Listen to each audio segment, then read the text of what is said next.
सर्गींच्या भोव मोगाळा बापा आमी तुका अर्घ दिता आज सगळो दीसभर तुज्या पांय बसून तुका आयकूंक तुजी स्तुती करूंक तुका महिमा दिवंक तुवें आमकां तुज्या पांय हाण पावयले वय बापा सगळो वर्सभर तुवें आमकां राखले आमकां आमच्या मतीक शांती समाधान दिले बरी भलायकी दिले आमच्या हर एका गरजाक तूं पावले पैना वाटेर वयता आसतना तुवें आमकां आदार दिले देवदूतांचो आदार तुवें आमकां दिले सदांच तुज्या जायत्या उजव्या हातान तुवें आमकां उखून धरले हर एका गरजाक तूं आमकां पावले आत्मीक रितीन जायते आशिर्वाद तुवें आमकां बसयले बापा ते तुवें आमकां फावो केले वय आदल्या वर्सा तुज्या सेवका मारिफात तुवें दिल्ले बसवणे तुवें पाळले बापा हर एका हप्तो तुज्या पांय सुख नासता येतल्यांक तुवें आशिर्वाद दिताय म्हणून बसयले आनी तुवें ह्या वर्सा म्हाका आनी जायत्यांक ते आशिर्वाद तुवें फावो केले बापा कित्याक तूं विश्वासी देव तूं जावन आसे आपणे केल्ले बसवणे जारी करचो देव तूं जावन आसे देखून हांव तुका अर्घ येता बापा जशें तूं आमकां विश्वासी तशेंच आमी तुका विश्वासी रावंक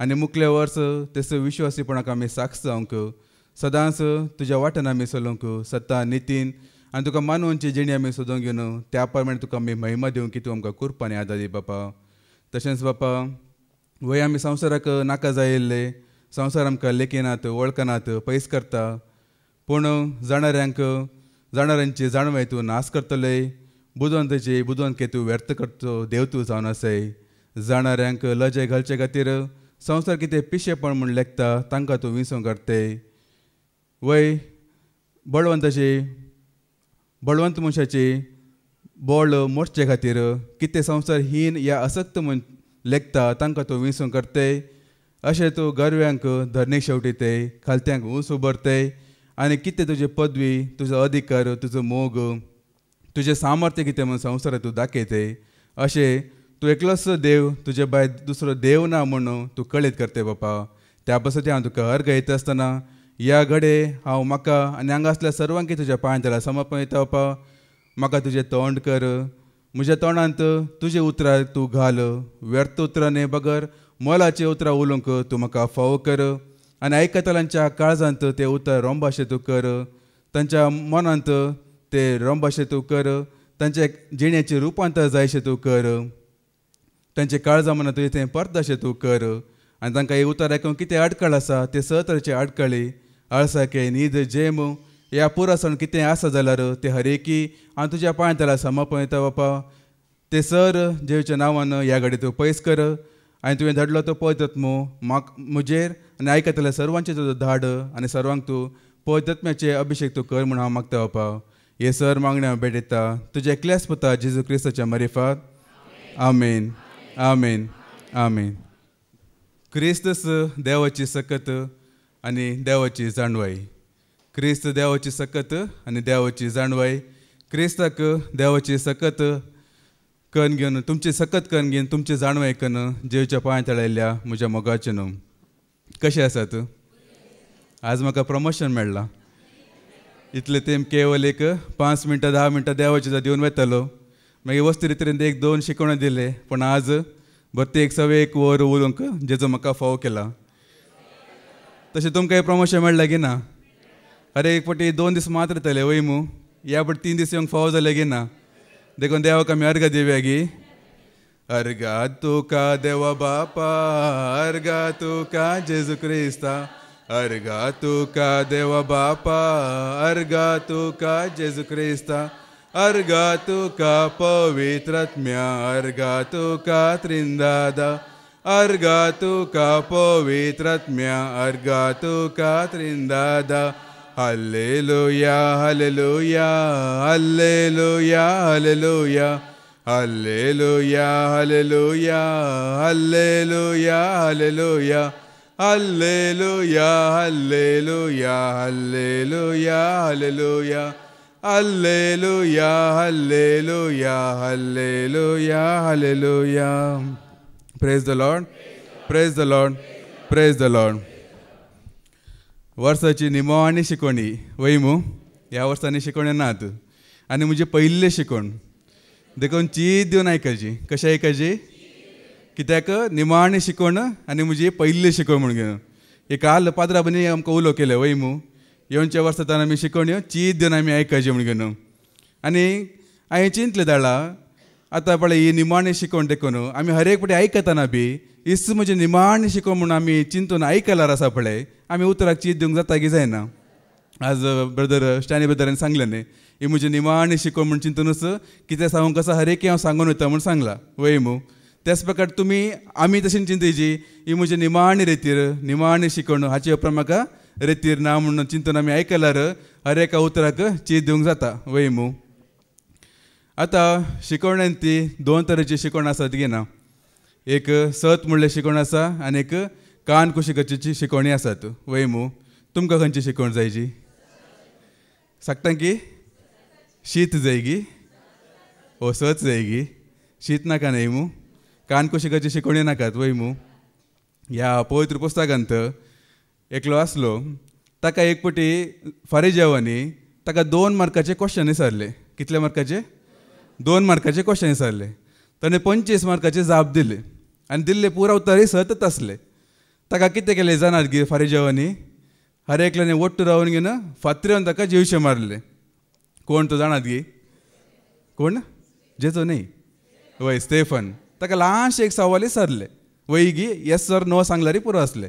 ताणें हर एक अब्राहमांतल्यान सुरू करून जेजू क्रिस्ता पर्यंत कितें परस ताका कळीत आसा पळय हर एक कितें सांगते गेलो रागांनी पेटोवन घेवन ताका फातऱ्यान जिवशे मारले. आतां तुमकां तुमी सांगल्या सत जायचे म्हण घेवन हांव आतां सत उलोवंक सुरू केला तुमी म्हाका फातऱ्यान जिवशे मारता दी ना मू मारता जाल्यार पयलेच सांगा. हांव हेल्मेट आनी घाल रेडी जावन येता पयलीच पुरा क्लियर करचें सामा वय मू. पयलीच शिकवण न्ही पुरा क्लियर करचें बरें देखून. पूण सताची भुरगीं केन्नाय सताक कान दितात वय मू. सत एक भिरांत आसा गी. भिरांत कोणाक कोण फटीन जिवन आसात कोण काळोखान जिवन आसात तांकां भिरांत. तांकां काळोख अशें येवंक नाका सताच्या पांया तळी येवंक नाका कित्याक तांची फटके जिणी भायर पडटा वय मू. पूण सतान जियेता जाल्यार थोडे सांगचें आसता मग थोड्यांनी म्हाका शिकवणाचे उतरा वरें मन दुखता. कशें आमकां मन दुखता आमचें मन नितळ आसा जाल्यार मन दुखात गी ना न्ही गी. आमी सतान जिवन आसा आनी उलयतलो बी सतान उलयता जाल्यार आमकां मन दुखना वय मू. आमी सतांतच चलतात वय मू. देखूनच देवाचें जर केन्नाय सत जावन आसा ते सत जावन आसा आनी नीज जावन आसा त्या प्रमाणे आमी जिवंक आमी कुशी वरी जाय. देवाचें उतरां केन्नाय आमी चीत दिवन आयकचें आनी चीत दितलो मात्र सुफळ जाता वय मू. हांव 12 वर्सां जावन 2010 इसवेंत हांव बेंगलोरांत काम करना आसा. सुमार 14 वर्सां जालीं. सुरू हांव बेंगलोर गेल्ल्या वेळार आतां थंय बेंगलोर म्हणटा तुमकां कळीत आसा जायते भायले राज्य येता आनी जायते स्टेट येता पुरा लोक येवन घेवन थंय काम करतात थंय वस्ती करना आसात. आनी सुरू गेल्ल्या वेळार जायत्या लोकांनी म्हाका विचारलें आसा म्हळ्यार थंय सडावत लोकांनी विचारचें एक आमचो नांव कितें आनी आमचें गांव कितें म्हूण घेवन.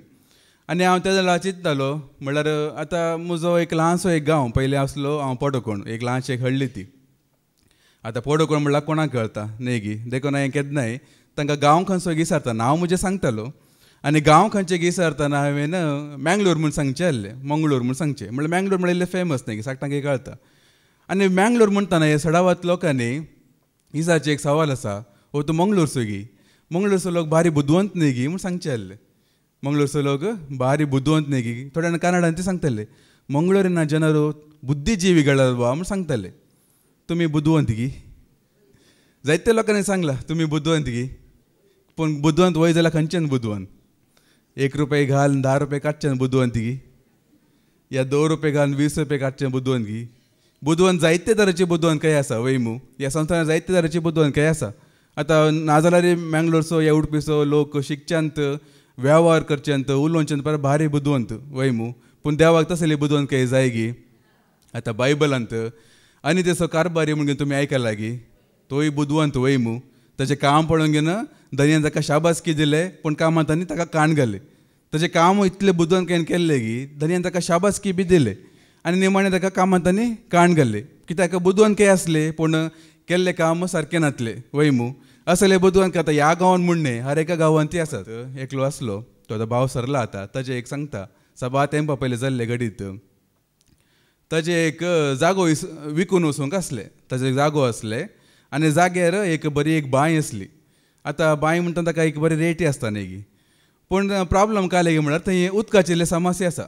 ताका ते बांयन सारकें उदक आनी नातलें आनी लोकांक कळयतालें आमच्या गांवांक गोत आसा ती बांय सारकी ना उदक ना सगळ्यांक कळीत आसा देखूनच तो जागो इकोनी वचनातले देखून ह्या मनशान कितें केलें तो मस्त मोठो मनीस पात्राप कितें सांगता न्ही मोठो मनीस बारी बुदवंत म्हण घेवन ताणें 3 फीट आसल्यार दोनी म्हळ्यार 6 फीट आसतात वय मू वय ताका भारी बुदवंत ताणें काले केले ताका 2 बांयो आसले एक ताच्या हितल्यांत आसले आनी एक बांय ताच्या जाग्यार आसले म्हळ्यार पर्सनल यूज करचे एक बांय आसली ताणें काले केले एक बरें एक पंप हाडले आनी ताका कितें पायप आनी परत बसूंक घेवन ह्या बांयचें उदक पुरा त्या बांयक शिफ्ट केलें म्हळ्यार लोकांक दाखोवचे खातीर म्हळ्यार आमची बांय भरनत आसा केन्नाय खाली जायना म्हणून अशें आनी आतां हे आतां गांवचे लोक कोणी घेनात ताका लोकांक कळीत आसा ह्यो कलो मनीस घे म्हूण घेवन भायर दुसऱ्या गांवांत थोडे लोक येवन घेवन म्हळ्यार त्या लोकांक फसोवचे खातीर काम ताणें हें काम पळोवन सक्कड लोक सांगले ह्यो कल बुदवंत काय सही बताचे म्हणून पूण केल्लें काम सारकें गी आनी तेजें काम वय मू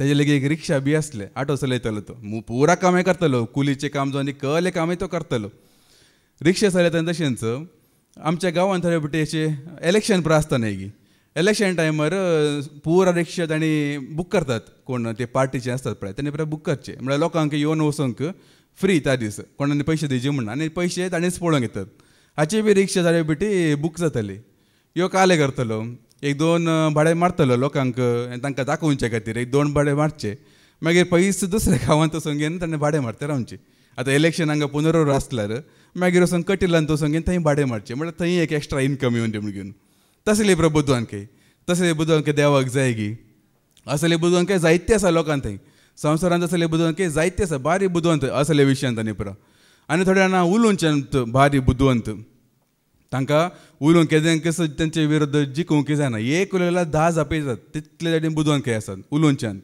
आनी उलोवचें कशें म्हळ्यार केन्नाय बडायत उलोवचें आपणाचीच बडाय उलयची हांव थंय आसलो हांगा आसलो तितलें काम केलां इतलें शिकला इतलें रास केला इतलें कमयलां इतलें आस्त आसा इतलें बडाय आसा उलयता उलयतना तांचें कशें म्हळ्यार एक ट्विस्ट करून घेवन तांची बडाय सांगिची आसता थोडे जाणां भायल्या गांवांत काम करून येतात मागीर हांव भायल्या गांवांत आसलो भायल्या गांवांत जायते जोडला भायल्या गांवांत मस्त हें केला कंपेर करचें मागीर भायल्या गांवांत तसो आमचो गांव कांय बरो ना तशें न्ही पुरो तसले बुदवांके पूण अशें पुरा काम करना आतां हांगा ह्या गांवांत ती जायते आसात भायल्या गांवांत काम केल्लें आतां अशें एक तांकां एक बडाय आसा जाल्यार तांकां एक हांव विचारता आतां भायल्या गांवांत तुमी इतलें काम केलां मू इतले वर्सां सेवा केला प्रामाणीकपणे तुमी सेवा केला तुमचें काम पळोवन घेवन तो लोक आपणाचो लोक म्हण तुमकां मानता गी कोणाक म्हणी या तुमकां थंयचो सिटीजनशीप दिता गी जायते अवघड जातात वय मू थोडे लोक पिड्या वरी मोरतात ते काले करतात तेळा वेगवेगळे तांचे कितें सेटलमेंट करूंक आसा पुरा करतात आनी गांवांक धरतात म्हळ्यार इंडियाक पाटे धरतात दवरूंक येतात ती एक 100 फीट एक फोंड म्हणून दितात ती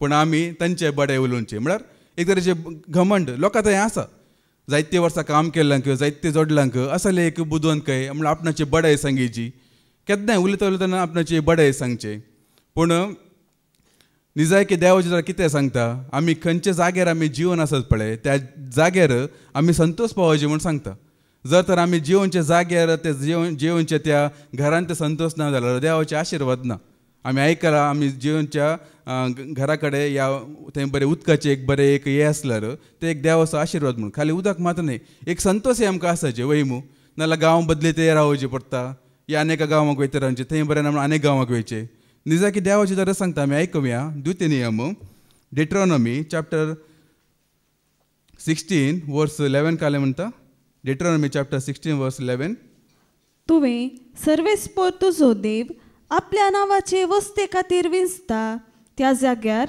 संतोष आनी उल्हास भोगूंक जाय पळय तुमकां खंयसर देव रावूंक दिता त्या जाग्यार निजाकी तुमकां संतोष आनी उल्हास आसूंक जायची नाजाल्यार ते एक देवाचे एक हें न्ही आशिर्वाद म्हूण सांगूंक जायना केन्नाय आमी हे गांव सामाना तो गांव सामाना एक घर सामाना तशें म्हणचें न्ही मात्र न्ही आमी खंयसर जिये जाय खंयसर रावपाची हे पुरा एक देवाची ते एक योजना जावन आसा आमी आतां हांगा जाल्यार पळय कितले लोक आमी आसा एकच गांवचे आसा गी जायते गांवांत आसा वय मू पूण त्या गांवार आमी आसा जी त्या वेळार त्या काळार आमी जियेची हे बी एक देवाची योजना जावन आसा आमी आयकता धर्मची कृत्या 17 निवळ 20 आनी 6 ॲक्ट चॅप्टर 17 वर्स 26 कितें सांगता एक मनशातावन सगळे मनशा कुळ ताणें रचला आनी सगळ्या संवसारार वस्ती करीशे केला वय एक मनशातावन सगळे मनशा कुळ रचला आनी आमकां वस्ती करीशे केला मागीर तांचे चारित्रीक काळ तांचे चारित्रीक काळ आनी तांच्या देशांच्यो घडी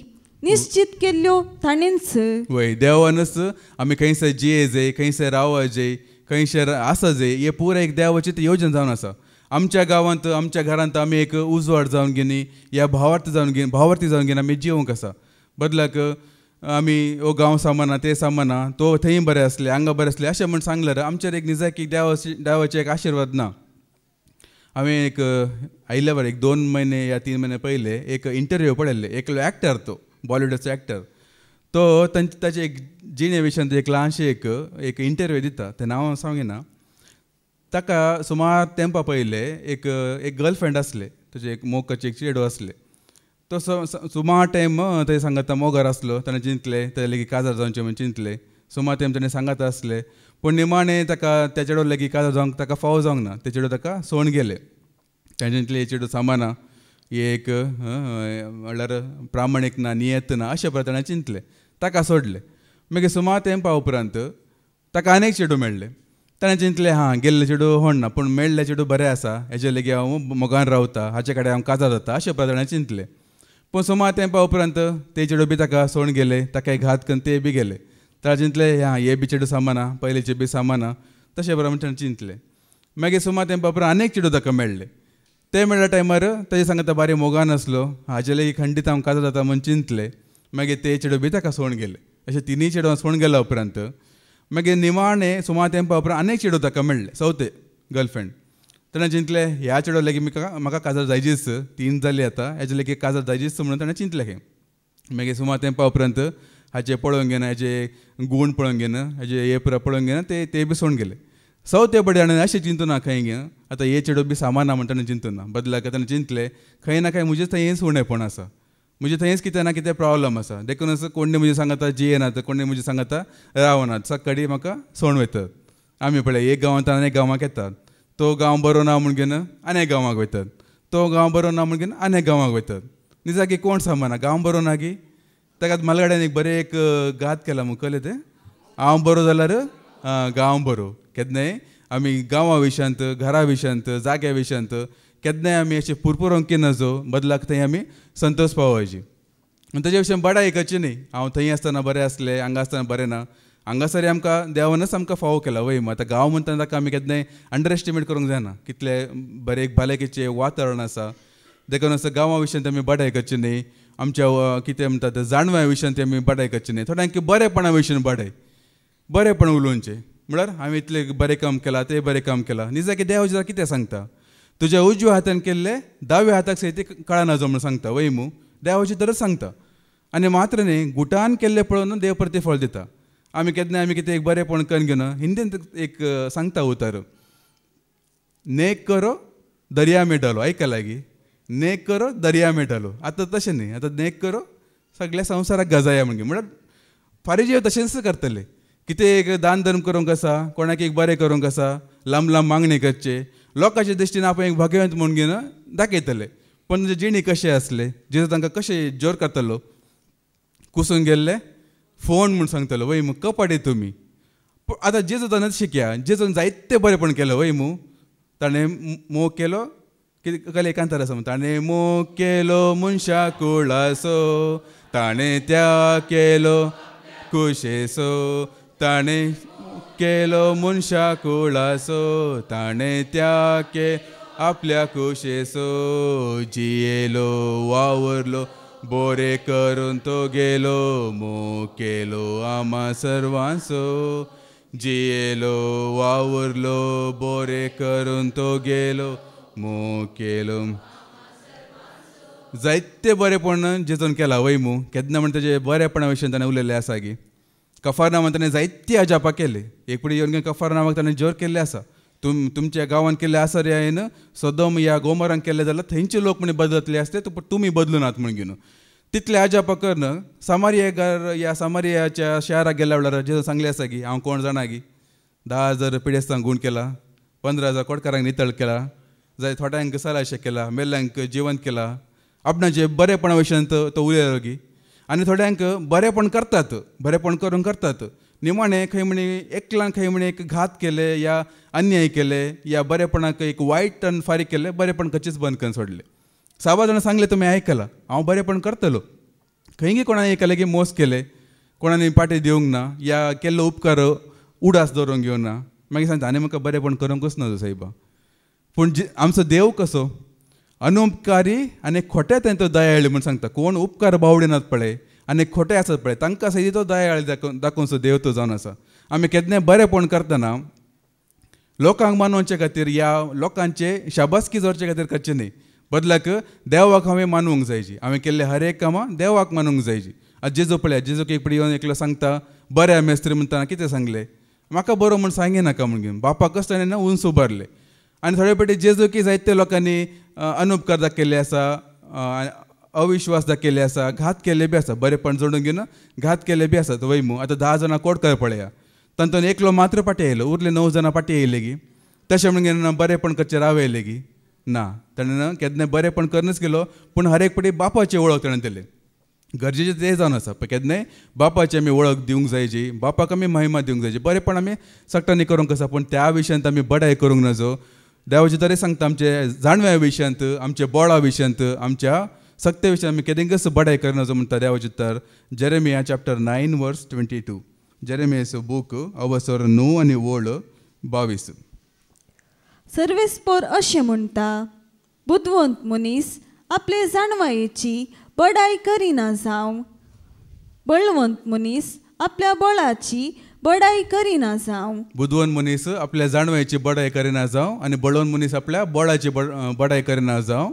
ग्रेस्त मनीस आपले ग्रेस्तकायेची बडाय करिना जावं. पळय म्हाका इतले आस्त आसा, इतले बदीक आसा, इतले जोडला, खंयची बडाय करिना जावं म्हूण सांगता. पूण 9व्या सोल्यांत सांव पावले कडेन सांगता वडवे उलोवंक शकता तो सर्वेस्पराची वडवी उलोवंक, बडाय करूंक शकता तो सर्वेस्पराची बडाय करूं म्हूण घेवन. देखून ह्या सर संगतींनी आमची जाणवाय ह्या बुद्दोन आमी दाखोवचें न्ही. ह्या संगतीन आमी बुद्दोन म्हूण दाखोवचें न्ही. बघा देवाची उतारी आमकां उलो दिता बुद्वंत जाया म्हूण घेवन. वय मू देवाक बुद्वंत जाल्ले जायची. एफेसकारांक बरले पत्र अवसर 5 आनी वळ 15 कितें सांगता. एफिशियन्स चॅप्टर 5 वर्स 15. देखून तुमचे साले विशान तुमी वर्ते सत्रायेर रावा. तुमी बुद्वंता बरी चलसय, बुध नातलेल्या बरी न्हय. पळया बुद्वंत बरी चला जे म्हणून देवाचे तरच आमकां सांगता. आमकां देवान विसरूंकाचे पयले जावंक पुरो आमी पेद्द जावन असले आसूंक पुरो, बुध नातले आसूंक की पुरो, जाणवे नातले आसूंक की पुरो. न्ही की बुद्वंत मनीस म्हळ्यार कोण? देवाक सोदतलो बुद्वंत. वय मू देवाच्या दिश्टीन बुद्वंत म्हळ्यार कशी? देवाक कोण सोदता म्हळ्यार देवाची बुद्वंत दुसरी, संवसाराची बुद्वंत दुसरी. पूण आमी एक फावटी आमकां देवान आमकां विसरून काडल्या उपरांत आमी त्याच एक कितें म्हणटा ना समजणेन ह्या बुध नातल्या बरी आमी जिवंक ना. 10 जाड्यांचे ओपा तुमी आयकला वय मू. तातूंत 5 जाणां बुध आसले आनी 5 जाणां बुध नातल्यो. बुध नातल्यांक सर्गींच्या राज फावो जाले गी. कित्याक फावो जावंक ना? देव जेजू तांकां कित्याक बुध नातले धडयो म्हूण सांगता. वय ते एक ओपार रितीन जेजू सांगले. न्ही की आतां पळया, आतां हांगासर आमी जायते लोक आसात. जायते लोक शुक्रार आनी शेनवार येवन लोकी आसात. वय मू हर एक शुक्रार शेनवार सुखान आसतना येतात. ह्या हप्त्याक एक फावटी म्हण येतात. आमकां हांगासर येवंक तितले सुलभ आसा गी म्हळ्यार आतां सुलभ जाला आसूं पुरो, पूण सुरू तशें सुलभ आसले गी. जायते आडकळ येवना गी, जायते कितें विरोधपण येवना गी, जायते दुस्मान उपजूं ना गी. वय मू इतले पुरो आमी त्याग करून घेवन ते पुरो आमी फूड करून आमी हांगासर येवन पावलात. वय मू मात्र न्ही जायते लोकांक संवसाराची राटवळी आसात. जायते कामां आसात.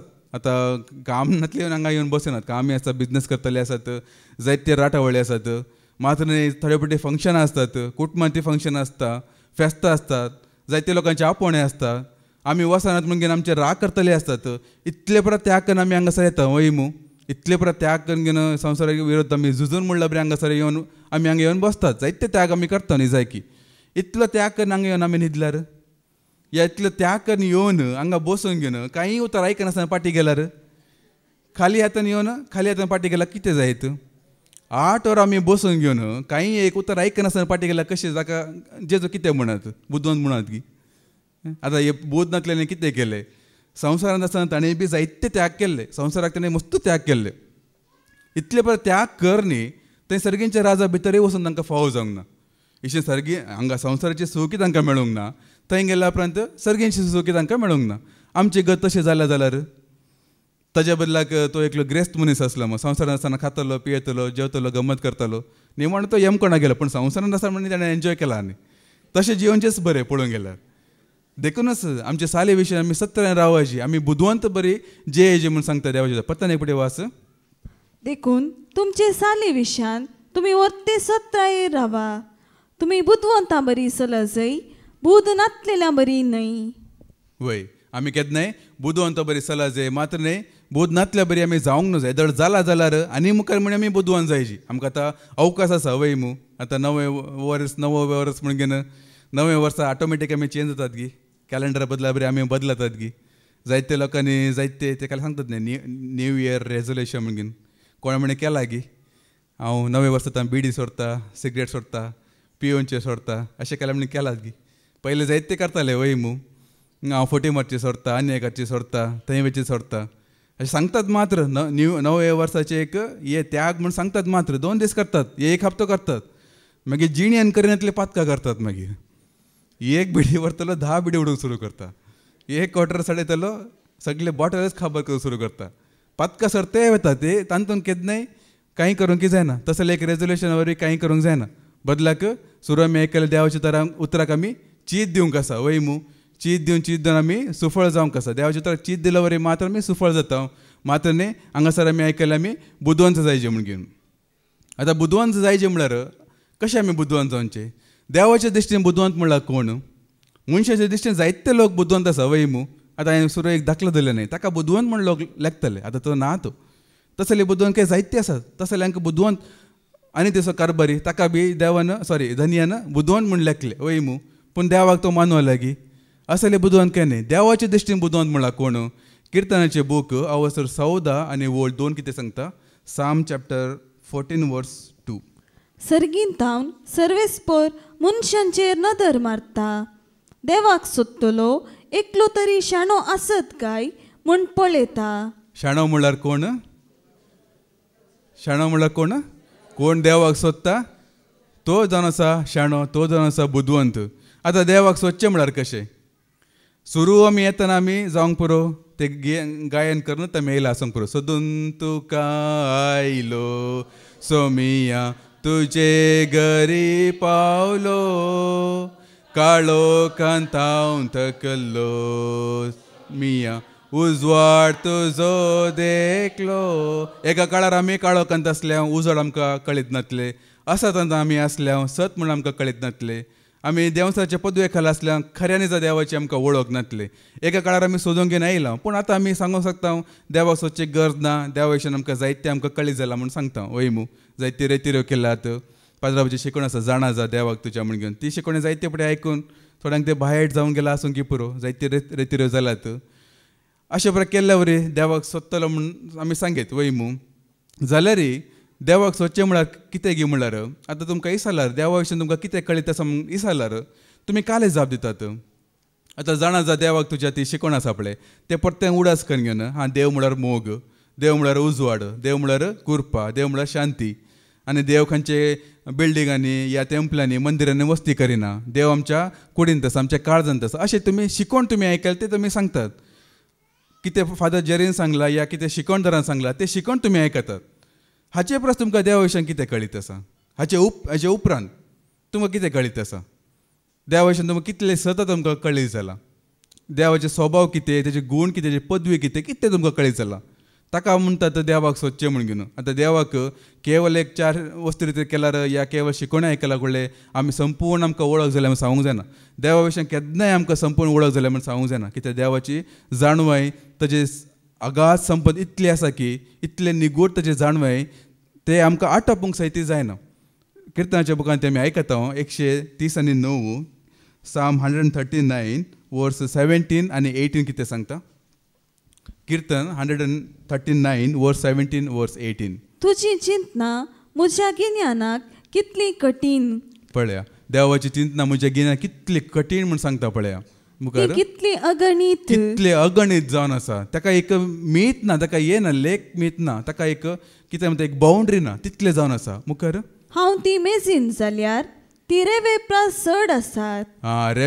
रेवे प्रास चड आसा. आमकां जावंक पुरो खाली एक रेवेचे कण आमकां कळीत जाला आसूंक पुरो या एक 2 कण कळीत जाला आसूंक की पुरो. पूण देवाची संपत आनी की अगाध म्हणटा देवाचे तर रोमाकारांक बरयलें पत्र अवस्वर 11 ओळ 33 तावन 34 पर्यंत. रोमन्स चॅप्टर 11 चॅप्टर 33 to 34. हा कितली अगाध देवाची संपत, कितली अगाध देवाची संपत, कितली निगूढ ताची जाणवाय, पण कितले निगूढ ताची जाणवाय आणि समजोनी. कोण आटापीत ताची फैसला, कोण पारकीत ताच्यो वाटो. पळया कितले अगाध जावन आसा, कितले निगूढ जावन आसा, कितले एक जाणवायन भरले जावन आसा की दर्यावेळेचे अगाणीत रेंवे सारखे जावन आसा म्हणटा तेजी जाणवाय. आमी केवल कितें म्हणटात आतां ABCD शिकले आसूं की पुरो आनी की झड्ड वरें शिकूंक आसा की ना. कित्याक आमी देवाक सोदते रावचे की म्हणल्यार आतां पळया येदेनांत एक वायट जालें वैमू. आदाव आनी एवेन आडवरले एक फोल तेणें केलें. थंयसर केवल एक पाताक जालें, खाली एक आडवरले एक फोल एकच पाताक जालें. पूण आज तेच पाताक जावन आसा की एक पाताक जावन आसा की कितली पातकां आसा वैमू. हर एकले थंय कितली पातकां आसात. सगळे मनशां सांगता म्हणल्यार कितले पातकां जावन आसात. पयलेचे आतां थोड्या जाणां सांगले तुमी आयकलां न्ही की सोदोम आनी गोमोरा प्रवासी पातकां सडला म्हणून सांगता. म्हणल्यार देव ताच्या कामांत इतलो प्रभावी जाला की इतले शक्तिशाली जाला की आमी केवल एक देवा विशयान थोडे सांगती आमकां कळीत आसूंक ना. आमी देवाक सोदल्या, देवाक आमी जाणा जाल्या, देवाची आमकां संपूर्ण वळख मेळ्ळी. आतां हांव ही शिकोवणें सूख म्हूण सांगिना, पुरो आमकां कितें आमी समजलां तें पुरो सारकें. पूण हांवें सांगचें कितें गे म्हळ्यार देवाक सोदचें आमी रावयता तें सूख जावन आसा. आमी चिंता आमकां पुरा कळीत आसा. आतां पळय हांव आतां हांगासर उबो रावलो आतां पयले पडे म्हजें शिकण.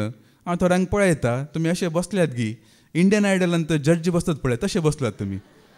म्हणल्यार आमकां पुरा कळीत आसा. आतां ह्यो कोण आमी फादर जेरिकी पळयला, एंड्रू ब्रदर की पळयला, स्टॅनी ब्रदर की पळयला, विक्रम आनी विजय ब्रदर की पळयला. आतां हो कोण ह्याका काले कळीत आसा, आमचे प्रस कितें कळीत आसा. म्हणल्यार आमची एक चिंता तशें जावन गेलां. म्हाका पुरा कळीत जालें, सगळे संपूर्ण वळख आमकां जालें म्हूण सांगता.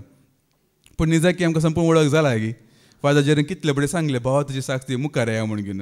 हांवें एक पटी बसून घेवन हांवें पळयलें कितले लोक येयला पळय या म्हूण घेवन. आनी तेणें कितले तेंपतान हांगा रेती घेवन आसा तेय बी पळयले.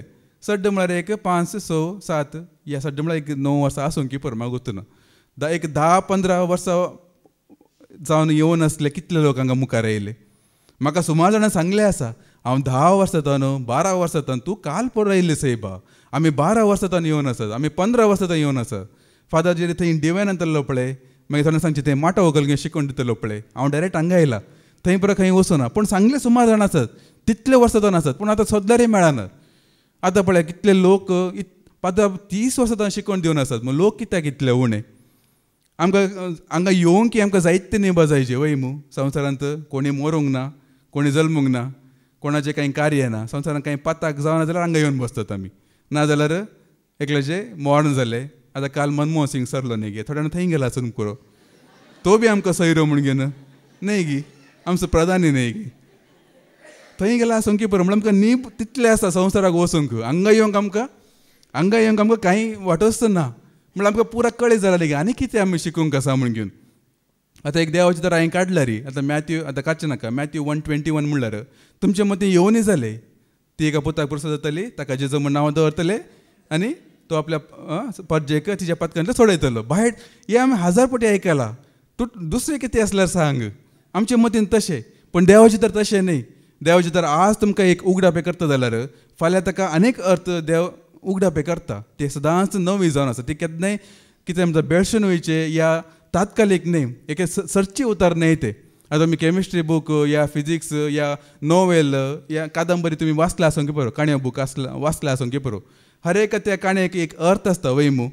कितले अर्थ आसता आसल्यार एक अर्थाक आसता वय. थोडे फिल्मान थोडे इल्ले ट्विस्ट करून सस्पेन्स करून ताका 1-2 अर्थ करून दाखोवंक पुरो. पूण देवाचे तर कितले अर्थ आसा. हर एक दीस ते नवे म्हूण सांगता. हर एक दीस ते नवे नवे जावन आसा. आतां धाकल्याक जाल्यार पळया ही सुवार्थ सुरू जावन कितले वर्सां जालीं. 2026 वर्सां अखेर जावन येयली वय मू. सुरू धर्मदुतांनी सुवार्थ प्रकट करतना खाली एकच उतर घेवन गुंतले. जेजस सोमी ताजे पुनर्जीवनपणाक साक्ष दिवन ताणें आसले आनी कांय शिकोवणी येवकण सुरू कांय नासले. जेजो जिवंत जाला जेच्या पुनर्जीवनपणाक साक्ष दिवन आसले. मागीर ताजे उपरांत मागीर स्लोली पेद्रोचे मागीर शिकोवण सुरू जालें. पावलान शिकोवण दिवंक सुरू केलें. पत्र सुरू जालें. तशें क्रमेण आतां हांगा एक पावलां. इतले शिकोवणी आमी आयकून आमी आसा वय मू. पूण अखेर जालें म्हूण घेवन आसा की शिकोवणी अखेर जालें की. फादर जेरी पळया 30 वर्सां दिवन आसा तांणी केन्ना सांगलें गे म्हजें जालें शिकून तुमकां कितें तुमकां पुरो सांगलें म्हण सांगलां गे केन्ना म्हणी कित्याक देवाची जाणूव तितली जावन आसा देवाक आमी तितले सोदल्यार आमकां पावना कित्याक आमी देवाक सोदचें आमी बंद करता देखून आमी भावार्थन आमी शेळयता ह्या आत्मी जिणेंत आमी शेळयता जायते लोक पाटी गेला कालेक तेच कारणा खातीरच आमकां पुरो कळ्ळें जाला न्ही गे म्हूण चिंतून घेवन तांकां एक तरेचे स्पिरिच्युअल प्रायड म्हणटा आपले आत्मीक घमंड आत्मीक हंकार म्हाका पुरा कळीत आसा पूण खंयच्या वेळार तांकां एक साक्ष दिवंक की या एक भावार्थाची साक्ष दिवंक की या एक भावार्थाक थीर रावंक की तांचें जायना केवळ म्हाका कळीत आसा म्हणून केवळ जाणवे घेवन येतात आतां संपूर्ण गोट म्हाका मिस्टर पुरा कळीत आसा म्हणटल्यांक आनीक एक देवाचें तर आसा कोरिंथीयांक बरयलें दुसरें पत्र अवस्वर 12 तांचो एक तन वाचून वच 2 कोरिंथीयन चॅप्टर 12 वर्स 1 to फॉलोवींग म्हजी बडाई उलोवन कांय फायदो ना तरी हांवें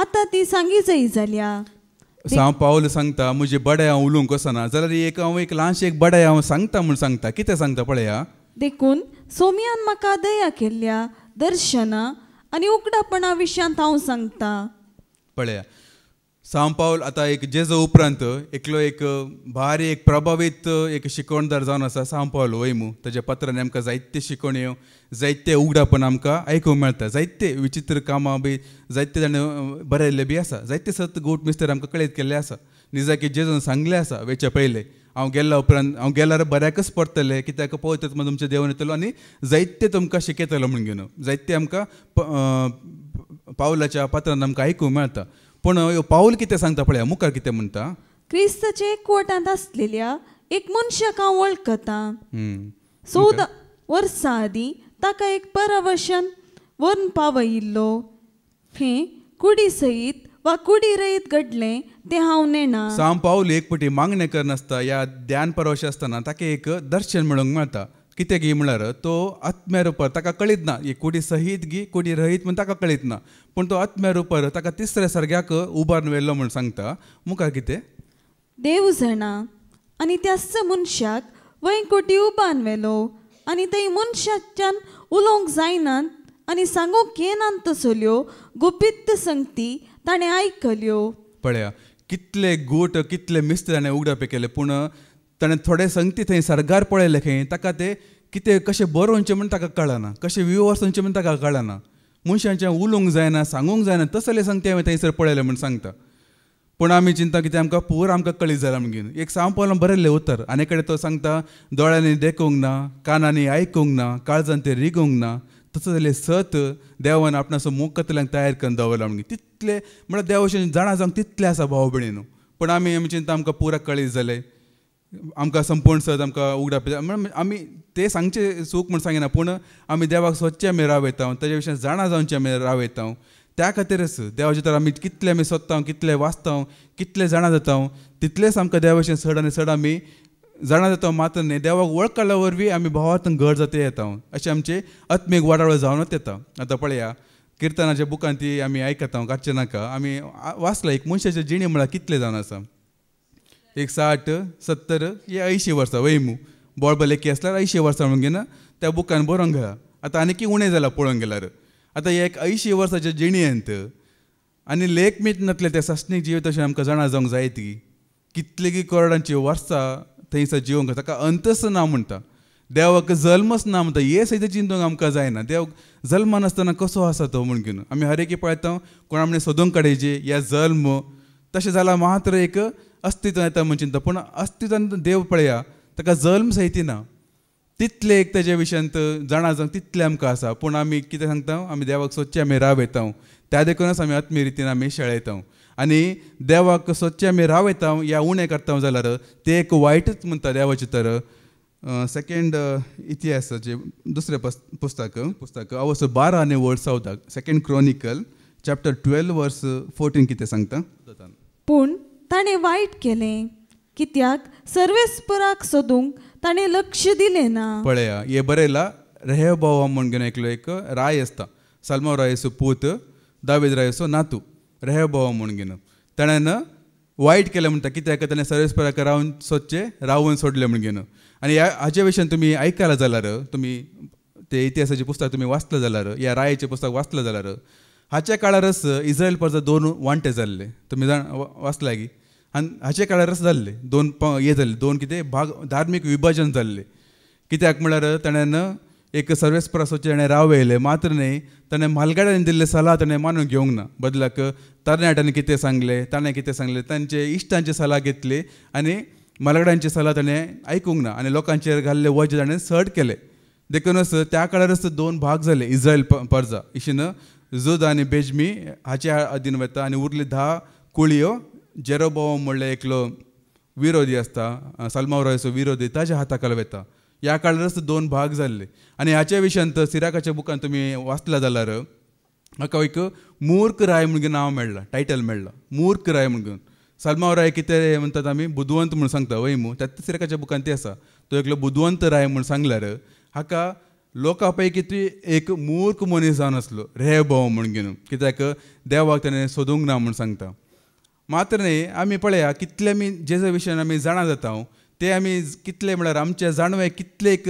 सीमीत आसा तितले मात्र आमकां जाणा जावंक जाता तशें प्रास आमकां चड आमकां जाणा जावंक जायना कितलेगी सत गोट मिस्तेर जावंक पुरो आमकां सरकार गेल्या उपरांतच कळूंक पुरो मागीर आमी सांगूंक आसा इतले असले गी आमचो देव असो गी म्हणून आतां पळया एक पटी कितें जाता गे म्हळ्यार शेबाची एक राणी सल्मावराक मेळोवंक येता मेळून घेवन ताका तेजे कितें मंदीर तेजें कितें म्हणटा राजवैभव पुरा ते पळयता तेंचें न्हेसण पिवण तेंची न्हेसणां पुरो पळोवन घेवन ते एक उतर सांगता आमी आयकुया 2 क्रॉनिकल चॅप्टर 9 वर्स 6 इतिहास दुसरें पुस्तक अवसर 9 आनी वोळ 6 कितें सांगता पूण हांवें हांगा येवन हे सगळे मुजस्स दोळ्यांनी पळयसर हांव ती खबर पातयेनातली मुखार लोकान म्हाका तुजे जाणवायेच्या अर्द्या वांट्या विशयांत लेगून सांगूंक ना हांवें देवाचें तर कशें समजूंक घेवचें म्हळ्यार आतां पळया सल्मावराक बुदवान कितें दिल्लें कोणान जाणवें दिल्लें कोणान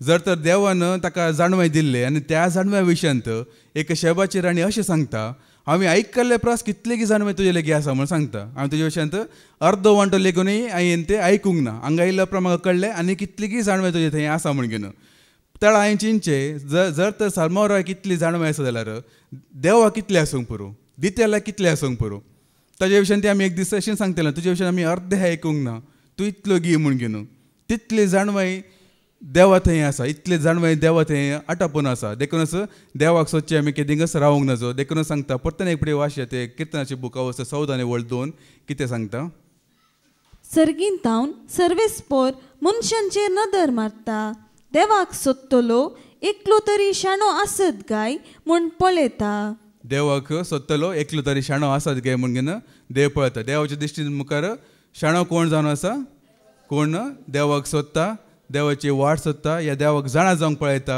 देवाची पदवी कितें अधिकार कितें म्हूण जाणा जावंक पळयता तो जावन आसा शाणो आतां बुदवंत आतां शाणो जावनचें कशें म्हजो बापाय बुदवंत देखून आपुणूय बुदवंत म्हूण जातात की तशें केलें म्हणी तशें तें जायना वय मू बापायक बुदवंत कय बापायचे स्वभाव येवंक पुरो पूण बुदवंत कय आमकां येवंक जायना बुदवंत जावनचें कशें तें बी बरोवंक घाला किर्तनाच्या बुकांत अवसर 119 वळ 90 आनी 9 आनी 100 Psalm 119 वर्स 99 to 100 सगळ्या म्हज्या शिक्षका प्रास हांव बुदवंत जालो दावीद राय सगळ्या शिक्षका प्रास बुदवंत जालो कसो बुदवंत जालो कित्याक हांव तुजे शिकवणेचो नियाळ करता एक शिकवण नियाळ करन आमी बुदवंत जाता आमकां जाणवें मेळटा आतां नियाळ आमी जायते आमी करता वय मू सगळ्यांक थंय एक चिंतना म्हणची आसा मोन म्हणची आसा कितें ना कितें आमी चिंतनांत आसा वय मू कितें ना कितें आमी चिंतनांत आसता थोड्यांक जावंक पुरो खंती विशयांत